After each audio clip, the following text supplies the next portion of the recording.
Welcome everyone to our session today titled Race and Media Representation, led by Dr. John Jones. Today's session is part of Geneseo's month-long celebration honoring Black History Month. As part of our efforts of becoming an anti-racist college, these series of events and sessions planned and organized by the Anti-Racism and DEI Subcommittee of the President's Commission on Diversity and Community will hopefully spark discussions, reflections, and actions as we work towards this vision of anti-racism. And at this time, I'm going to copy and paste into the chat the list of events that we have for this month.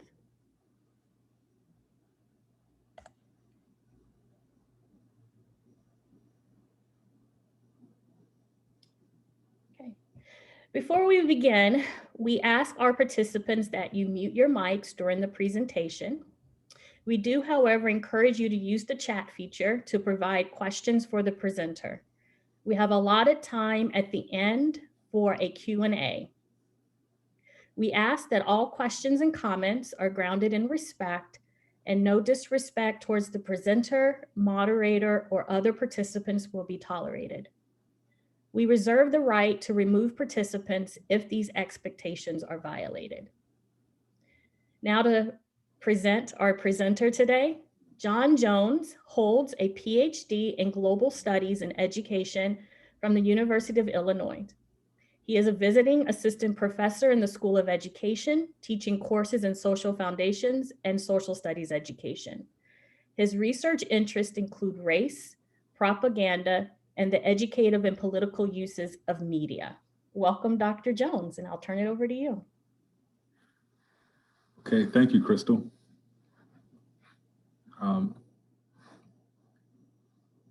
So I'm going to go over first an overview of the kind of flow of the presentation, because I'm going to be kind of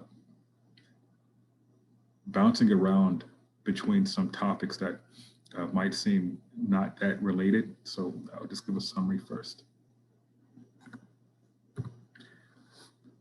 So I'm going to start out by talking about why is media important? You know, why are we talking about it in the first place? I think that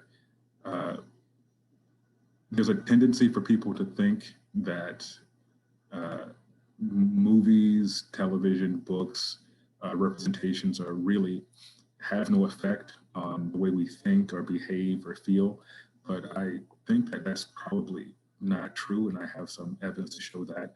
And I will show or provide some evidence to show that reinforcing stereotypes and certain ideas about different groups in society will end up having impacts on social policy that governments actually enact. I'm going to show just some, also after that, some depictions of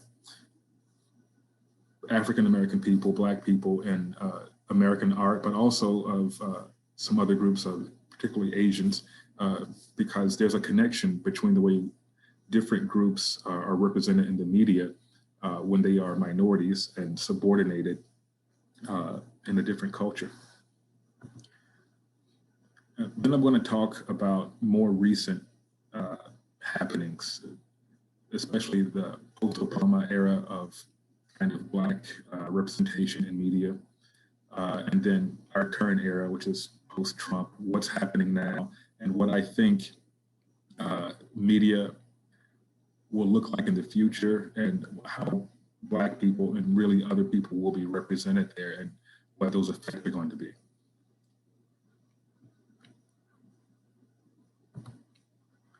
So I'll be talking about like streaming, especially social media. And at the end, I will give a bit of a comment about something I think is not really discussed very much when we talk about like Black history in America, in the United States of America, because America's two continents. It's not just one, and it's not just one country. Brazil actually has the largest population of African descendant people outside of Africa. And I think, unfortunately, in our discussions about race in the United States of America, we leave out Latin America and the Caribbean so much, although there are similar events and struggles happening in those populations. And it's really interesting to see what their media looks like as well. And in the future, I'm going to talk about really what are the effects of media on the lived experiences of Black people in America, and like our fortunes, how we fare economically. So the main ideas, my arguments are that media representations have an effect on culture, social policy, opinions, and behaviors. The representation of African Americans in US media has had an impact on the history of the US, and we can see that, and on the lived experiences of Black people, and really all people right now. There are arguments for and against representations that portray African Americans in a positive light, or that represent our lived realities in all respects. So what I'm saying is, some people think that we should really focus on more positive images like Fresh Prince of Bel-Air or The Cosby Show, professional, successful Black families. And I think there are arguments for that, but then there are other people who say we really have to focus on what's really happening to Black people in America. And we have to show the negative things as well, because that's very important for addressing issues and then fixing them later. And my final argument really is that although I do believe that media representations are very important, and there should be a push for more positive representations and inclusion, I don't think that that's enough to really change society in a positive way. We really need concrete policy level changes to change the lives of Black people. So I'm going to start with this book. I'm sure everybody's heard of it, even if you haven't read it. And this really explains why representations matter and why art and media matter. Uncle Tom's Cabin by Harriet Beecher Stowe. This book had a huge impact on antebellum society, and many people would say it was one of the major events that led to the Civil War. It was the best-selling novel of the 19th century, and the only book of any type that sold more copies than this book was the Bible, the Holy Bible. The South did not like this book very much. Of course, they were always anxious to support and defend the institution of slavery, upon which their society really depended, and the North did as well, but not as directly. So there was a huge negative reaction from the South, but all around the world, in England, Great Britain, continental Europe, all around the world, people were reading this book, and it was causing sympathy and reactions in favor of the abolition of slavery. And apocryphally, Abraham Lincoln, I'm not sure if this really happened, but he met Harriet Beecher Stowe, and he said, well, so this is the little lady who started the war.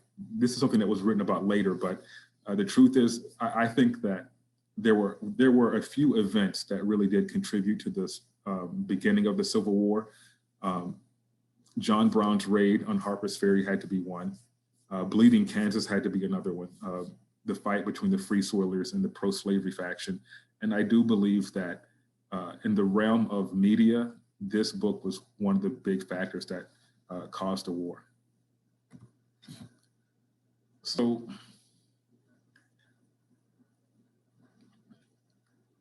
in my opinion, Uncle Tom's Cabin is an example of propaganda. And this word is being thrown out a lot today for obvious reasons. People are on high alert about propaganda, but I think that we have a very kind of narrow understanding of what propaganda is.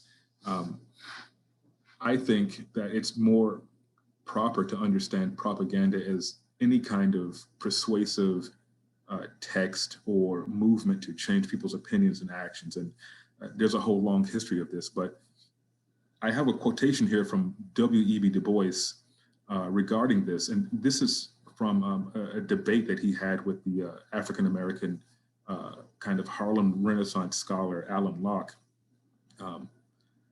And Du Bois says, thus all art is propaganda and ever must be. Despite the wailing of purists, I stand in utter shamelessness and say that whatever art I have for writing has been used always for propaganda, for gaining the right of Black folk to live and enjoy. I do not care a damn for any art that is not used for propaganda, but I do care when propaganda is confined to one side while the other is stripped and silent. So this debate between Du Bois and Alan Locke was about a particular novel portraying the lives of Black people, I think, in Harlem. And what Du Bois is really saying here is my argument essentially for this presentation is that media does matter, representations do matter, and because he believes that, he's going to use all of his artistic efforts to present the best face of Black people to get actual effective change that will really help Black people. And so he calls it propaganda, but he's not saying it in a negative way. It can be negative or positive depending on which side of an issue you're on. And he's saying that he thinks it's a tool, a weapon that he wants in the arsenal of Black people. And so I say Uncle Tom's Cabin was really anti-slavery propaganda. Harriet Beecher Stowe purposefully created really sympathetic characters, like not even characters. They were in some ways caricatures of Black American slaves, African American people. And she did this because if those characters were sympathetic to white Northerners, abolitionists, other people in society, that would cause them to think that the treatment of those characters in that book was unjust, and they would connect that feeling of unjustness to the actual institution of slavery. And so she made use of stereotypes that are now a part of our vocabulary, like Uncle Tom, that's where it comes from, Mammy, Pickaninny, the tragic mulatto character. And Mammy is now, I mean, in the news, right? I think, what was it, Mrs. The Syrup, Miss Butterworths or whatever. They really changed the name of this syrup. It's Aunt Jemima. It's Aunt Jemima. That's it. So Aunt Jemima, I think the name of that was changed. People might not know this, but Aunt Jemima is this mammy stereotype. It's a very old stereotype of old Black female slaves. And she used these specifically because they were one-dimensional and people could really, I guess, connect with them. But people like Alex Baldwin really did not like this novel. He said Uncle Tom's Cabin is a very bad novel, and it's basically too sentimental, and it has a lot in common with a book like Little Women. What he's saying is he's kind of contradicting Du Bois, but maybe he didn't know it. But by using these one-dimensional characters and simplifying the issue of slavery and Black rights in America, it really simplified people's views of Black people. And those concepts really stuck with us over time. And it affected how white people, white Americans interact with Black people and our issues. And I want to go to another example. I'm going to show a lot of examples here of works of art or film or television that I believe are propagandistic in their effect or in their intent. This one is Birth of a Nation. Probably everybody knows this. It was directed by D.W. Griffith. This is a screen capture from one of the scenes in this movie depicting a white actor in blackface, a white male, menacingly looking at a white female. And if you know about the story of this movie, this is very important. So it was adapted from a book called The Klansman that was written by a man by the name of Dixon, who I do believe was like a high school friend or a college friend of Woodrow Wilson. This was the highest grossing film until Gone with the Wind, a few decades later, like maybe 2 or 3 decades later, which was also another movie about the South and the Civil War. And it was the first film to be screened in the White House. I think there was another previous film that was screened on like the White House lawn, but this was shown actually inside of the White House for Woodrow Wilson. And it's credited with encouraging the rebirth of the KKK, which saw a resurgence very soon after that.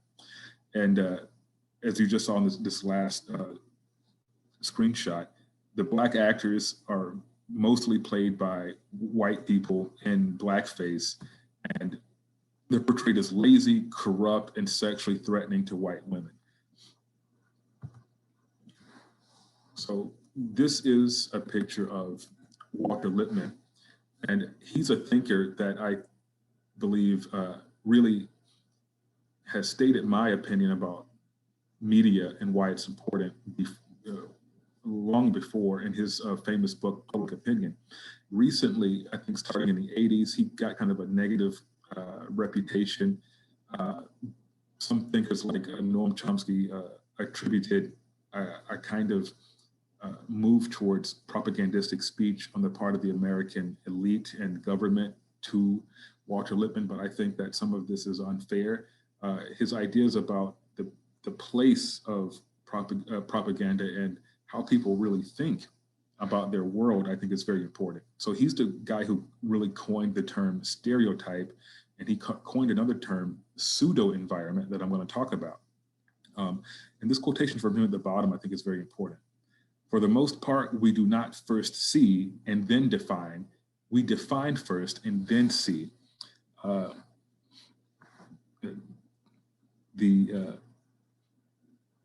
In the great blooming, buzzing confusion of the outer world, we pick out what our culture has already defined for us, okay? And we tend to perceive that which we have picked out in the form stereotyped for us by culture. So what he's saying is, when we meet objects or people in the world, we don't see those things first as they really are. We are looking at them through the lens of what our culture has taught us to see and to think. And he has a term called pseudo-environment that these quotations explain. In all these instances, we must note particularly one common factor. It is the insertion between man and his environment of a pseudo-environment. To that pseudo-environment, his behavior is a response. But because it is behavior, the consequences, if they are acts, operate not in the pseudo-environment where the behavior is stimulated, but in the real environment where action eventuates. For certainly, at the level of social life, what is called the adjustment of man to his environment takes place through the medium of fictions, okay, stereotypes that are not true. By fictions, I do not mean lies, I mean a representation of the environment, which is in lesser or greater degree made by man himself. And you can understand why I'm focusing on pseudo environments and stereotypes, because these are the pictures people have of different groups of society. It could be Black people, it could be Asians, it could be Latin Americans, it could be white people. But when we deal with these people in real life and when we think about them or make policy or vote, we're not really thinking about them as they really are, what's really happening to them. We're thinking about this pseudo environment, these stereotypes that we've created that are really fictions, as Lippmann says. And to further emphasize the impact that media has, just think about the Clark Doll studies that Kenneth and Mamie Clark did that were influential in deciding the Brown versus Board decision. Some of you, I'm sure maybe most of you know about these, but in these experiments, young Black children were presented with two dolls. One doll was white, one doll was Black, and they were asked questions like, okay, point to me to the doll which is beautiful. And almost all the Black kids would point to the white doll. And then they would say, point to me to the doll that is smart. And they would point to the white doll. And then they would ask questions that asked the students to, or the children to identify the doll that had these good qualities. But then they would ask the young Black children, point to the doll that is bad or some other bad quality. And the Black kids would point to the Black doll. And then they said, which doll looks like you? And the Black kids would point to the Black doll, but then you can see in the videos, this experiment was repeated, that the young children realized that they have attributed this negative status to themselves, but they had not really thought about it before. And the Brown versus Board of Education decision was about segregation, but the representation of Black people in media was also an issue. Okay, we had shows like Amos and Andy or something like this in the past, which showed these stereotypes of like lazy Black people not doing a lot or being funny. And if those were not the things that Black children were seeing, then they were seeing white people. So it was either white people or stereotypes of Blacks and maybe a few other minority groups. And that led to an effect on their own self-concept. The Cosby Show, a lot of people can criticize it, but one interesting thing is that Bill Cosby employed a psychiatrist, a Black psychiatrist named Alvin Toussaint, as a consultant. And Alvin Toussaint wrote a lot of books about the self-esteem and self-concept of Black people in America. And he was used to kind of generate this image, a positive image of the Black family.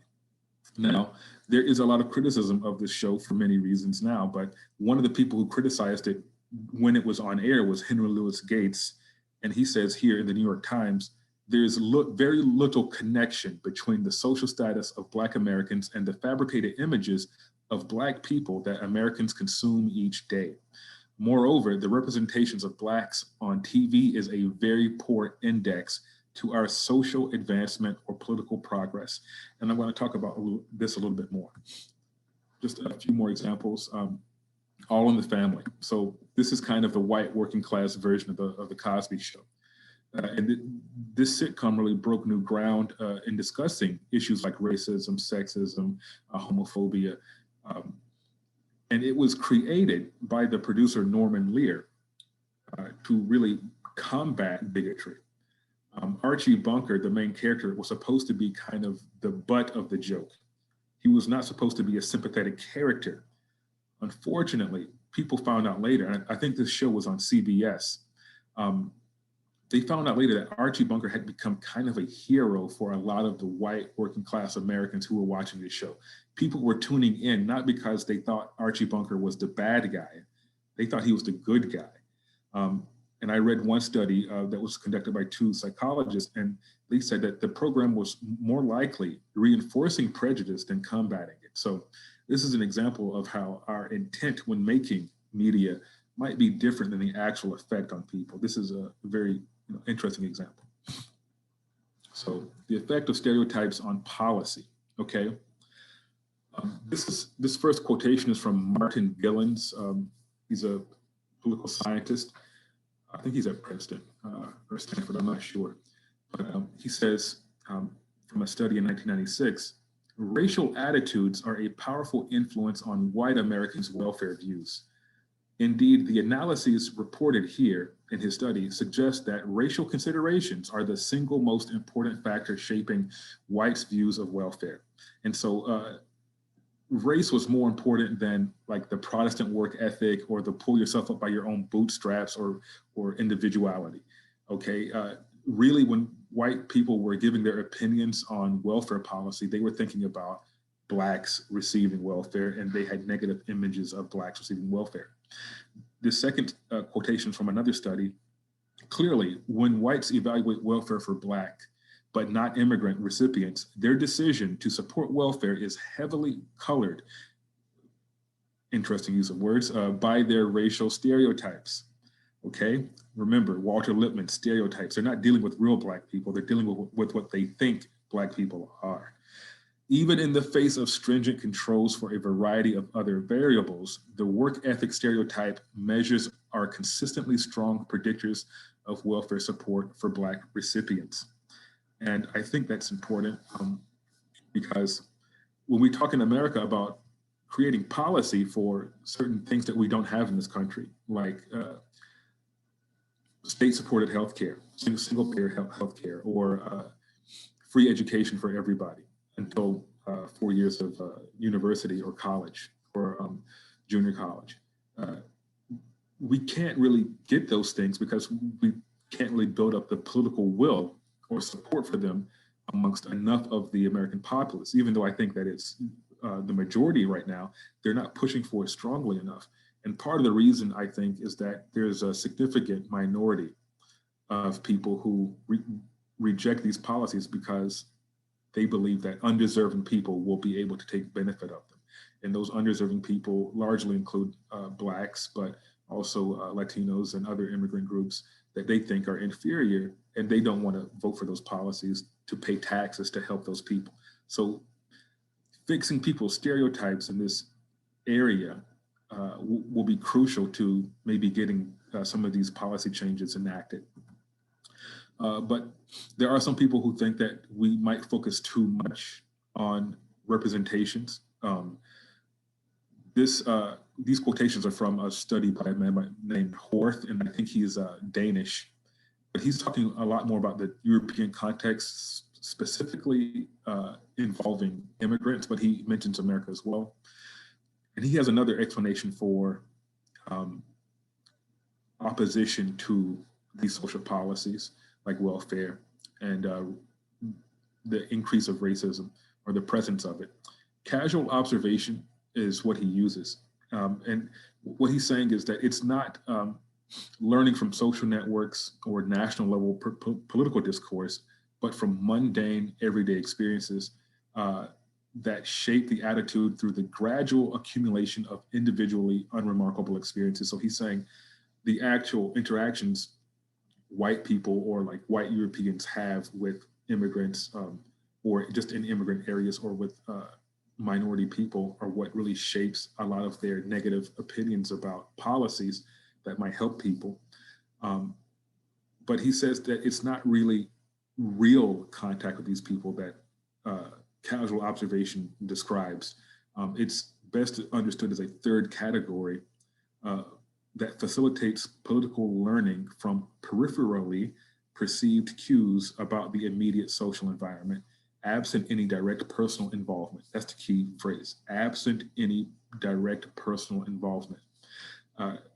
Casual observation is thus not strictly impersonal or personal, but both of these at once. So what he's saying here is when we think about why white Americans would oppose certain policy changes that would benefit even themselves, like welfare or single payer national health care, yes, they are using stereotypes that are definitely influenced by media, but they are also using their kind of casual daily experiences that are actually indirect to make these judgments. And so an example he uses is maybe they have visited a neighborhood that is rapidly diversifying and they notice that things might seem a little bit unorganized or disorganized. And this leads them to form negative opinions or attitudes about the new people, immigrants, could be Blacks, could be anybody moving into that neighborhood. So at that level, he's saying that media can't really change too much. But he also does say that policy changes are necessary to make sure that, for example, people actually do live together. If people are living in segregated communities, then when they do visit somebody else's community, they're going to make these kind of casual observations that are shallow and probably wrong. Okay. So I'm going to move on now to some older depictions of Black people and other minorities, and I'm going to compare that to where we are today in terms of representation. Okay. So you see this first picture I have here in this kind of triptych. This is an advertisement from a kind of soap powder company, like laundry powder, called Horonol. And I've blocked out the N word here, but as you can see, the idea is that this soap powder works so well that it will turn Black people white. Okay, and this is something that would be seen maybe in a magazine or in some other advertisement somewhere. What I have here in the middle and on the right-hand side are the covers of sheet music. And this is very interesting. Before like the phonograph or radio or CDs or anything like this, if people wanted to listen to music, many times they had to play it themselves, like on a piano or something like this. So there was a big industry in publishing sheet music for like piano at home or something. And a lot of the popular songs that were being sold as sheet music were very racialized and stereotypical depictions of not only Blacks, but other minority groups as well. And so what I have here in the middle is a very famous song that was very popular. All Black people look alike to me. You can see the stereotypical depictions of Black people here. The joke is that as you see, these Black people are dressed in suits and ties and dresses.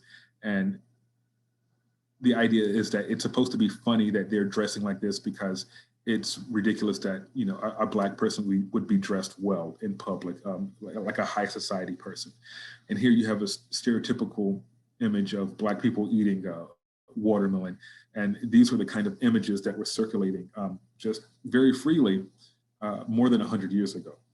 Okay.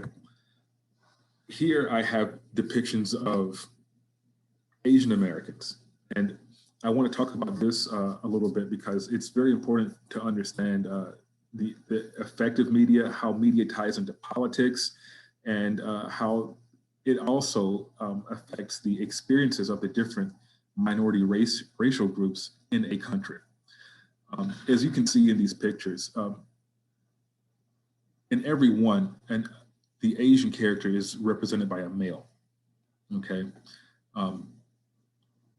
And they are, in every one of these, except for the third one, they are menacing or threatening white females, okay? In the first one, there's a little Asian man holding, probably a Chinese man holding a dagger, stabbing white women on a chessboard. The second one is of some kind of sorcerer or magician stereotype, I guess hypnotizing or mesmerizing a white female. The third one is of a laundry, and this is from sheet music again.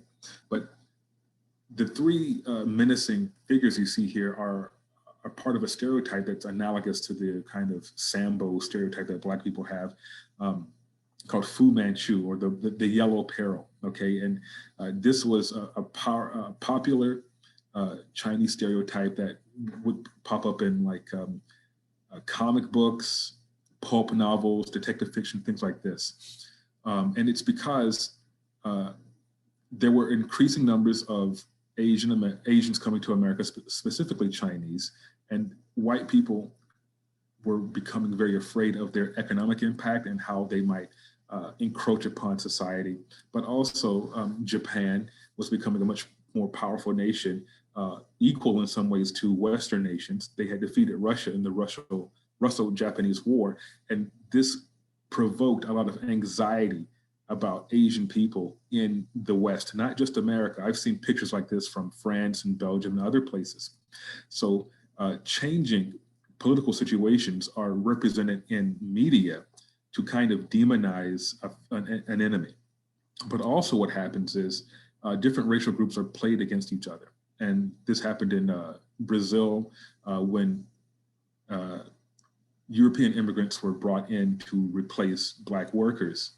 But at this time period, the early 20th century, when there was this fear called the yellow peril of Asians and Chinese coming to America, I'm not really sure if Blacks were seen as the biggest threat at that time, because we had been so subdued that I'm not sure that the wider white population saw us as that much of a threat. Yes, there was still lynchings and Jim Crow and terrible oppression, but as far as pushing white people out of their place economically, I think that they had not been afraid of us. And if you go back to the Atlanta, Booker T. Washington's Atlanta address at the Atlanta World's Fair, one of the things Booker T. Washington is doing is appealing to Northern white capital to invest in Black labor instead of immigrant labor, okay? And so you see here how the dominant kind of racial hierarchy causes different racial groups to compete with each other in order to get scarce resources. And one of the other kind of insights from Brazil is that Black people become kind of the lowest standard for new ethnic groups. When they see what's happening to the Blacks in America or Brazil or some other place, they need to distance themselves from that so that they can avoid whatever oppression is happening there. And this also plays out in media and things. But it's important to realize that it's not just, depictions of Black people that were horrible and stereotypical. It was a lot of people. Okay. Now I'm moving into the post-Obama era and different media trends that are more current. What I think is happening is that broadcast television and cable are losing ground to streaming. Netflix, Hulu, Amazon Prime are more relevant to young people. I don't think young people are really watching the big three, NBC, CBS, or ABC, unless they're watching the apps or the streaming services that those companies have. And there are more now than before African-American headed blockbuster movies, and there's bigger roles for Black people, like Black Panther. A big movie from last year, or really this season, was Tenet, which stars Denzel Washington's son, I think. And of course, Jordan Peele's Get Out was a huge movie a few years back. Change over time. There were few opportunities for Blacks in like the 60s and 70s. Quantitative content analysis of TV reveals that in the 70s, Blacks were only about 6% of the characters, despite our being about 12% of the population. In the 80s, the numbers increased to like 8% and 11% by the early 90s. By the mid 90s, Blacks were about 13% of the characters represented on TV, and that was about equivalent to our numbers in the population as a whole. And numeric parity has continued, and also the parity of quality. So whereas in the 60s, if you saw a Black character, he might be like a shoeshine boy or something like this, or a slave, or some kind of street punk or something like that.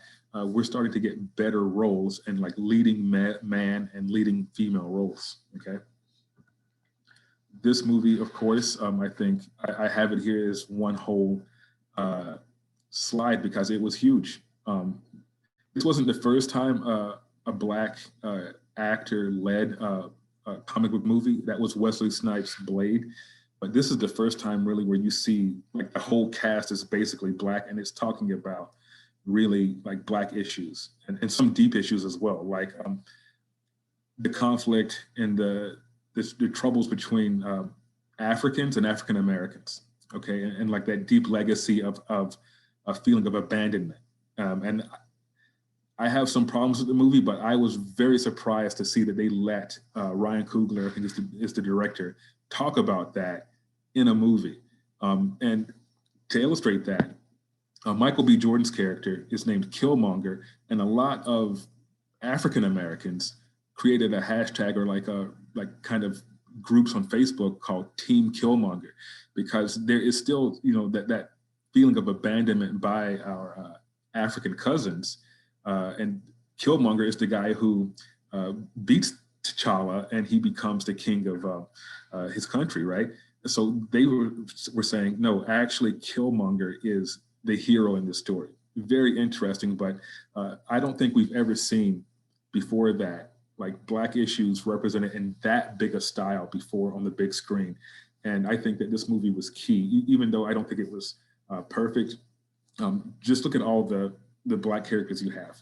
Good depictions of Black females, very good depictions of Black. There's a lot of stuff in that movie that if you are not Black or not very cued in or keyed in into the Black experience, you're not going to get it. I'm very surprised that this happened, and that's actually a sign of big change. And then I have this mosaic here of these other films. We've got 12 Years a Slave, Creed, Michael B. Jordan again.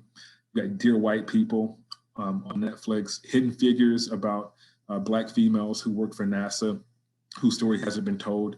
You've got Insecure, Get Out, Empire, which is huge. I know people, in Asia who watch this show like religiously. It's like one of the things I wanted to say is that not only has the number and quality of Black roles changed, but our reach globally has changed. And we need to focus more on how we're being seen in other countries, because they are watching these shows, they are watching these movies, and they are in some ways becoming fans of Black actors and actresses. but there's still, especially in Hollywood and traditional media, a lot of ways, long ways to go. In 2015, this hashtag Oscars So White was created by this woman you see here on the left, April Rain.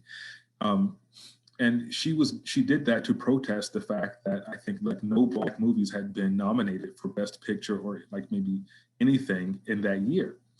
And in 2020, I think she wrote this in Variety. She says, in 2015, the Academy membership was 92% white and 75% male. Last year, it was 84% white and 68% male. So I think her hashtag, in just that short time, had some effect because Hollywood got a lot of criticism for that. It was obvious that there were no real like Asian American or Black American or Latin American movies that were getting attention by the Academy. But what do I think is happening today? I think Hollywood, the Oscars, they matter a lot less for the young Blacks and young people around the world, honestly. YouTube and TikTok have taken a big bite out of the pie, the share of viewership of traditional television, like broadcast and cable, and also Hollywood. And I've got some, famous or very popular TikTokers right here to show you that like these kids are making their own media and they're getting their own audiences and they don't need to go through the traditional channels to get that viewership. And to talk about global reach, this is the digital version of Travis Scott, okay? Who's a famous rapper, of course. And to show you that Hollywood doesn't get it yet, but I think video game companies do. Epic Games, which publishes and produces the popular game Fortnite. People all over the world play Fortnite, okay, all over the world. They did a tie-in event with Travis Scott for a virtual concert, like hosted on their game servers, and people could log into the game and they would see him giving a concert, like an avatar of him in virtual space. And I think this is important because when I was teaching in Japan last year, some kids came up to me and they said, and they were fans of Fortnite, and they asked me, hey, John, do you know Travis Scott? And I said, yeah, of course I know Travis Scott. Like, but why do you, some Japanese kids in a small town somewhere, know Travis Scott? Well, they learned about him through Fortnite. And so I think that not like if we look or limit our understanding of media to just Hollywood and TV, it's too narrow. TikTok, YouTube, other streaming services, other apps, and even video games are places where Black people are being represented and they're having a global impact. So recently, we can see there's been some positive changes. We've got better roles, I think in a lot of ways, and our experience has been discussed in more channels. But what is the actual effect on the lived experiences of Black people? And I've taken these quotations from a report called Umbrellas Don't Make It Rain by the National Asset Scorecard and Communities of Color, okay? And this is what they say, some very sobering things. Black families whose heads graduate from college, this is in 2015, but I doubt that things have improved that much. So Black families whose head of the family has graduated from college have about 33% less wealth than white families whose heads dropped out of high school. The poorest white families have slightly more wealth than Black families in the middle quintiles of the income distribution. The average Black household would have to save 100% of their income for 3 consecutive years to overcome the obstacles to wealth parity by dint of their own savings activities. So in order to get to where the average white family is, a Black household would have to save 100% of their money every year for 3 years. There's some more from the study. White families with a head that is unemployed have nearly twice the median wealth of Black families with a head that is working full time. About 22,000 versus about 11,500 or 11,600. Those same white families at the lowest end of the income distribution have a higher median wealth than middle income Blacks whose incomes ranged between 36,000 and 54,000. So that what they're showing you here is that's why the title is Umbrellas Don't Make It Rain. what they're saying is working hard for Blacks, um, getting better education for Blacks has not necessarily led to parity in terms of wealth or income or employment with whites who are actually much less high achievers in those areas. Okay, like even an unemployed white family has twice the wealth, accrued wealth of a Black family that's middle class and has college educated heads. Okay, so we are seeing some positive changes in the media space. I think those are very hopeful changes, but once again, that kind of pseudo environment doesn't really necessarily translate all the time to the real environment. The takeaway, greater media representation is wonderful, but it's not directly connected to the actual experience of Black people in the US. And this is also from Henry Louis Gates, his 1980s article about the Cosby Show, but I think it's still relevant. When American society could not successfully achieve the social reformation it sought in the 60s through the Great Society programs, television solved the problem simply by inventing symbols of that transformation. So the revolution was televised, actually, but it wasn't real. Today, Blacks are doing much better on TV than they are in real life, an irony underscored by the use of Black public figures as spokesmen and spokeswomen for major businesses. As long as all Blacks were represented in demeaning or peripheral roles, it was possible to believe that American racism was indiscriminate. Okay, that means that it didn't matter if the Black person worked hard or was a good person, they would still be discriminated against. Even racist whites understood that, I think, in the days when we were not represented well on television or in media. The social vision of Cosby, however, reflecting the minuscule integration of Blacks into the upper class, reassuringly throws the blame for Black poverty back onto the impoverished. And I think that Henry Louis Gates hit the nail right on the head here back in the 80s, and we can still use it today.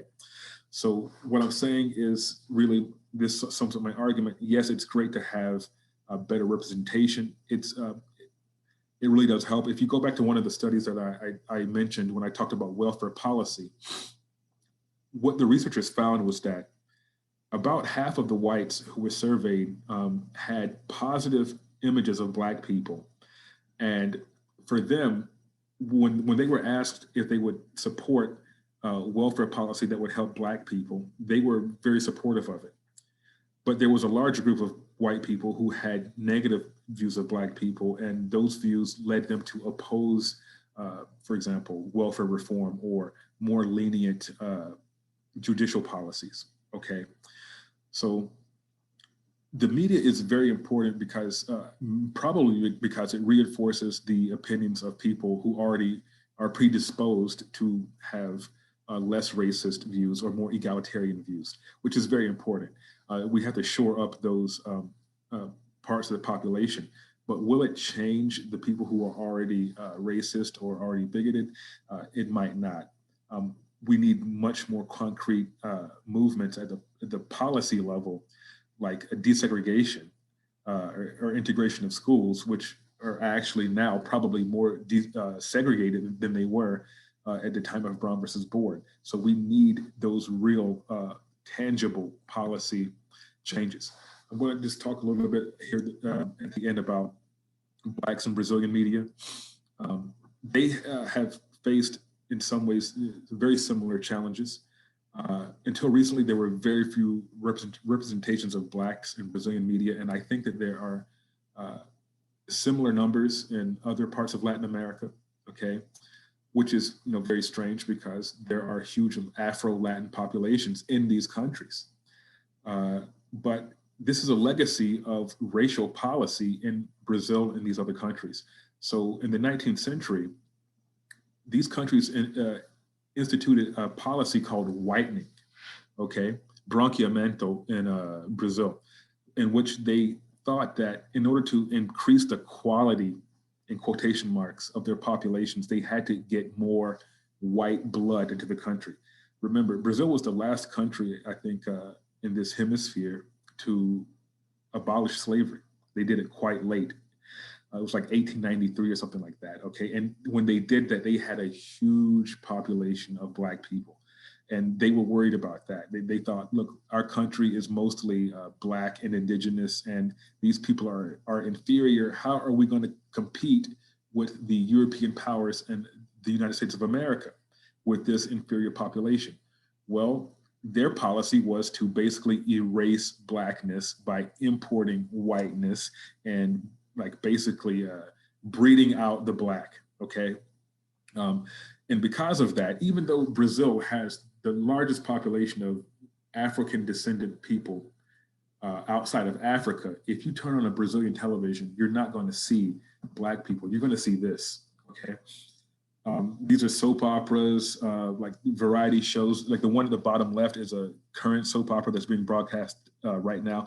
There is a popular Black character in this show, but he's a drug trafficker, okay? But right, so once again, the quality of the roles that are available to people, who are you representing when you are on the screen? Are you a drug dealer or are you like the police officer? That's very important. But as you can see, this looks like America in the 1950s, and it's going on right now in a country that has more Black people than America.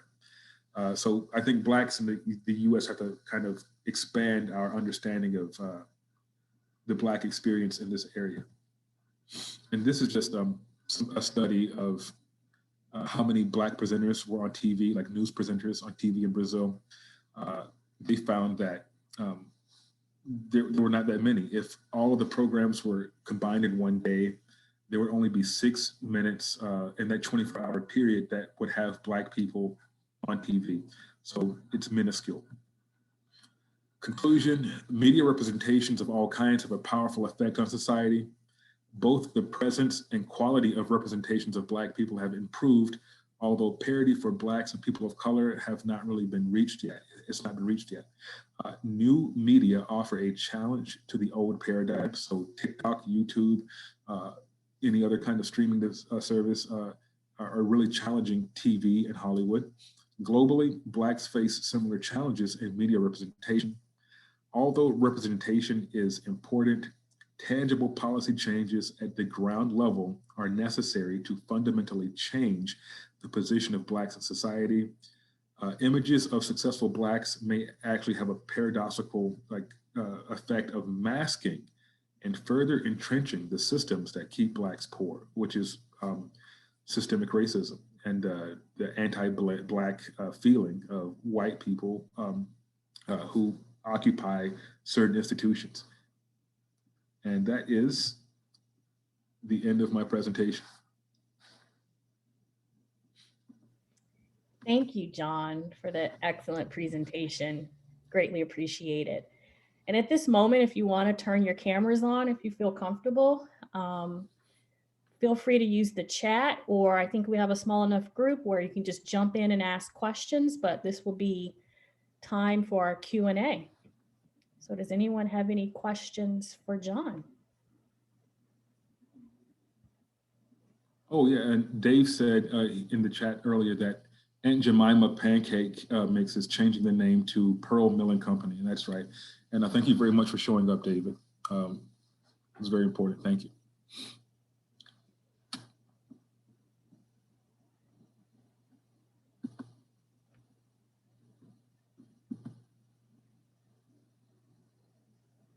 Oh, okay. So this is a that very question. Okay. Yeah. This is in the chat. Can I please suggest ways or strategies that can be implemented to bridge the rift between Africans and African Americans? I think that this is really important. Definitely. And as I said, I was surprised that Black Panther addressed that, and people didn't pick up on it. But I think that it's not unique to Black Americans and Africans. This will happen with, let's say, Chinese Americans and Chinese like immigrants, or Korean Americans and Korean immigrants, people who've been here for a while, and then maybe people from the old country who come over here and are a little bit different, might have a different set of circumstances. They might be doing better, they might be doing worse. In the case of Africans and African Americans, I think some things have already been happening in some real ways. It's very funny that Africans just kind of tend to merge into Black culture in a certain way because people aren't aware of their origins. So, for example, the like R&B star Akon, okay, he's not African American. I think he's from, is he Ghanaian or Nigerian? I think But he's Senegalese. yes. Okay, yeah, Akon Senegalese. So, but if you didn't really know that, you just think he was another African American, like hip hop R&B guy. So, at a certain level, I think Africans have blended in a certain way, but at the ground level, once again, I think there are conflicts. And if you talk to maybe Africans, they might not understand the Black experience or why we are not as successful in this country as they think we should be. And I think that some kind of education or really the groups themselves, this is something that I want to see. We have to bridge this gap ourselves, okay? It could be through like joint projects, like in creating our own media that tells our own experience. So even though I thought that Oscars So White was helpful, I was disappointed that the push was not for Blacks and other groups to make our own media. Okay, if the Oscars won't have us, then we should just do it ourselves. So like there's Nollywood for Nigerians.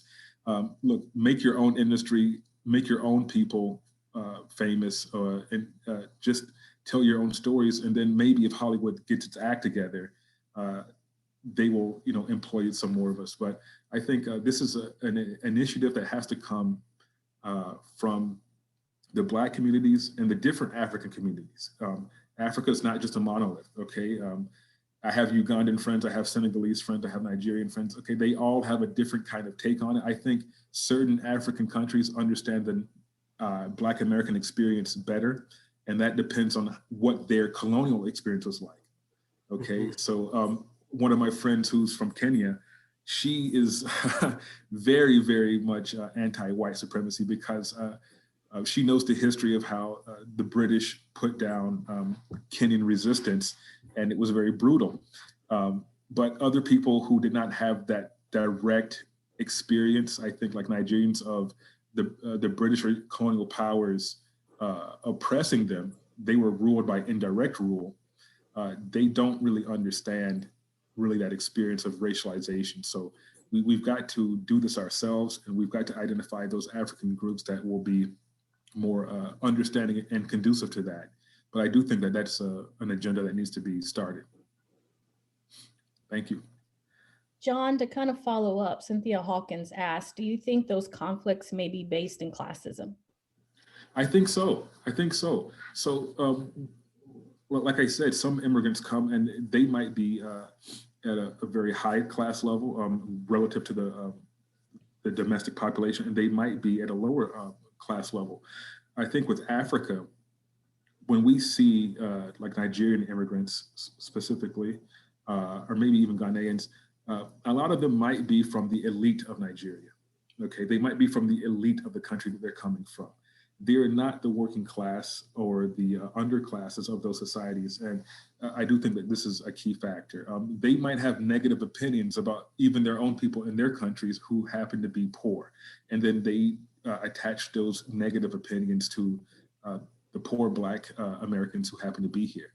So I do think that a lot of that is classism.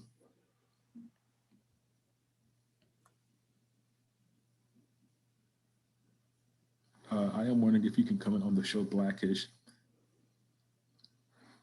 From Sasha, yes. If you could comment on the show Blackish and how it may positively or negatively contributes to ideas of Blackness. Well, this is going to be difficult because I've never seen the show.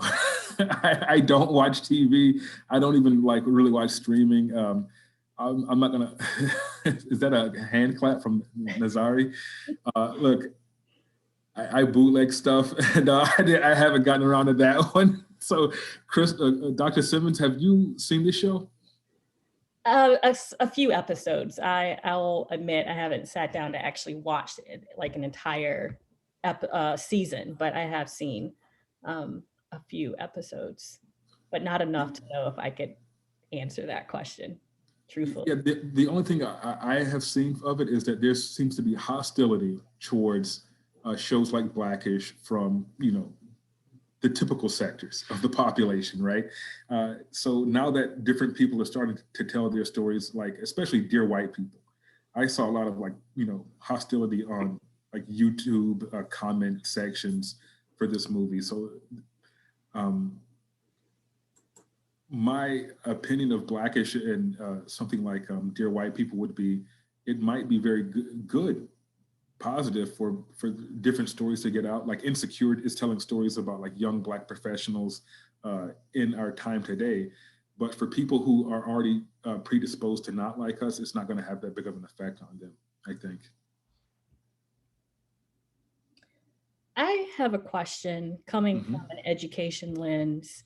When you were talking about in your talk about stereotypes and its Hmm. effect on policies, what education policies do you see that are impacted or shaped by some of the stereotypes that we see in society?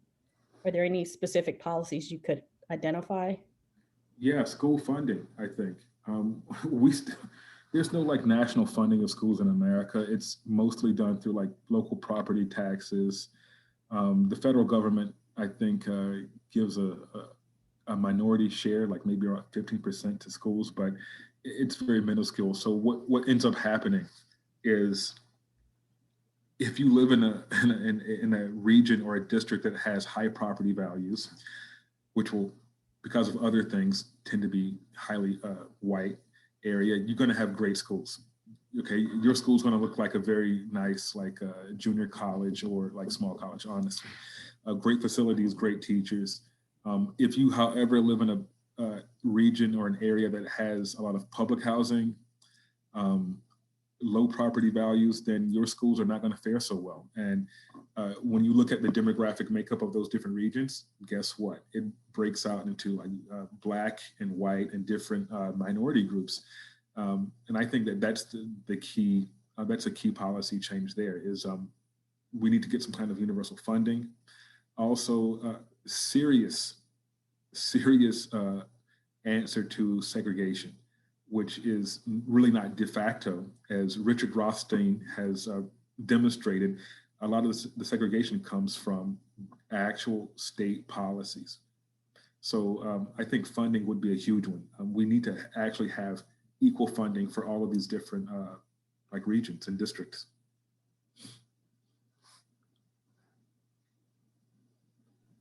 Thank you for that. Oh, thank you, Cynthia. Any other questions for John?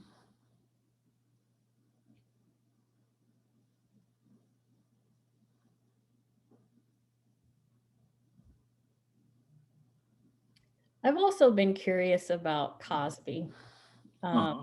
particularly with the Cosby Show, but then his pound cake speech, Yeah, the pound cake speech. how he could try to portray this positive middle class back family, but then also play into um, oppression with by Hmm.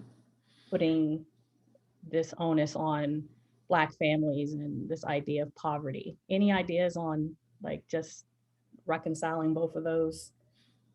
Yeah, that's something I've thought about a lot. So, if you guys don't know, what Dr. Simmons is talking about is that before he fell out of favor recently, Bill Cosby was a huge national figure. And around 2000, um, he was giving a public speech in relation to, I think it was either the arrest or the shooting of a young Black man who was maybe accosted or attacked by the police because he had stolen some pound cake, some actual like a pastry. And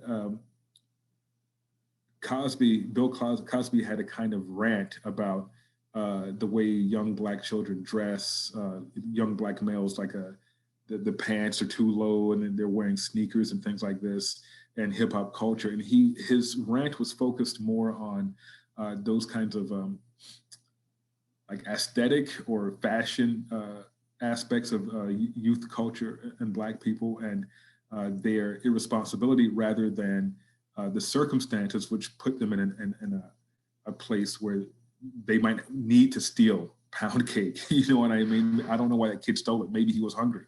You see what I mean? But what Dr. Simmons is saying is Cosby, the actual Bill Cosby, consciously created that program, as I showed, with psychologists to create a certain image. And it seems that he has forgotten some of the struggles of the Black population, which he was trying to, I guess, benefit. And it wasn't always that way. He had, children's shows in the 70s, like Fat Albert and things like this, that were more like urban oriented. I think that the reason he made that move to kind of blaming the victim is that the similar thing that I talked about in the study about casual observation. Okay, when you get just a little bit of information that you're not necessarily directly connected to, and you're drawing inferences between like two different variables. Like, okay, when I see like young Black males who are dressed in a certain way and they're getting in trouble with the police, then there's got to be some kind of causal relationship here, and that must align with their bad behavior.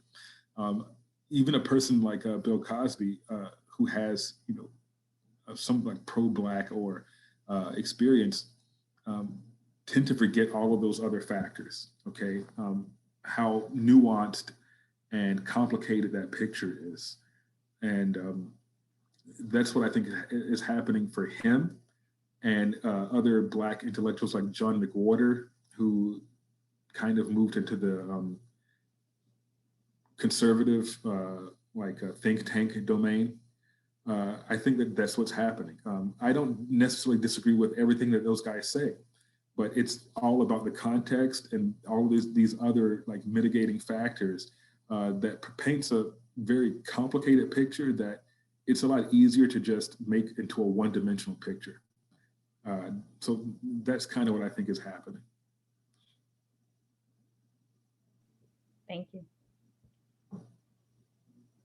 Any other questions or comments directed at John or anything that's been said thus far?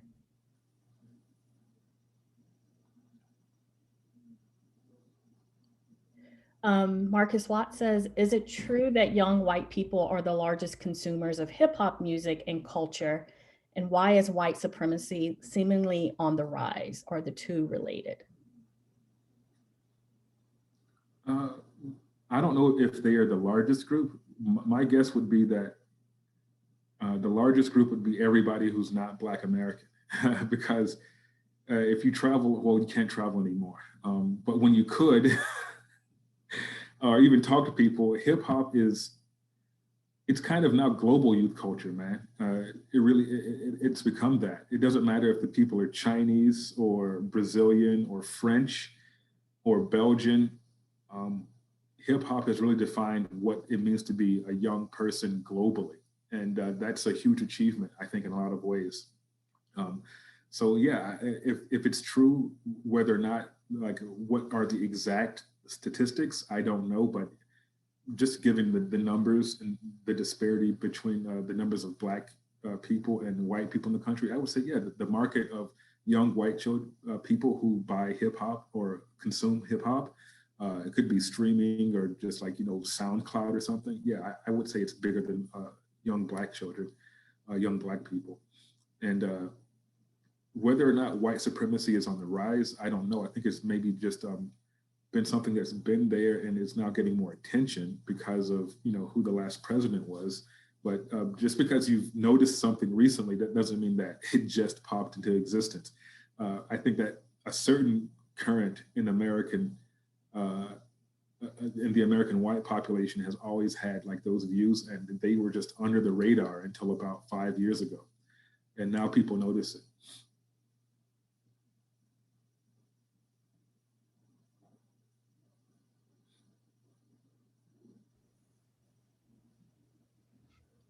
Any other questions?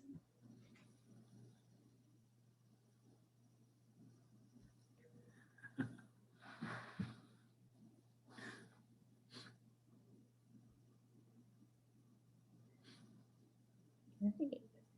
Well, again, we would like to thank you, Dr. Jones, for your time and more importantly, for sharing your knowledge and expertise with us today. We want to thank our attendees for also joining us, and we hope that you enjoyed listening and hopefully you were able to take away something that you can apply as you move forward in this journey of anti-racism. Don't forget that we have more events planned and hope that you will join us for those discussions as well. And the link is in the chat. So thank you so much. Thank you, everyone. And we hope to see you at some of our future events. Thank you. Thank you. Thank you for showing up, really.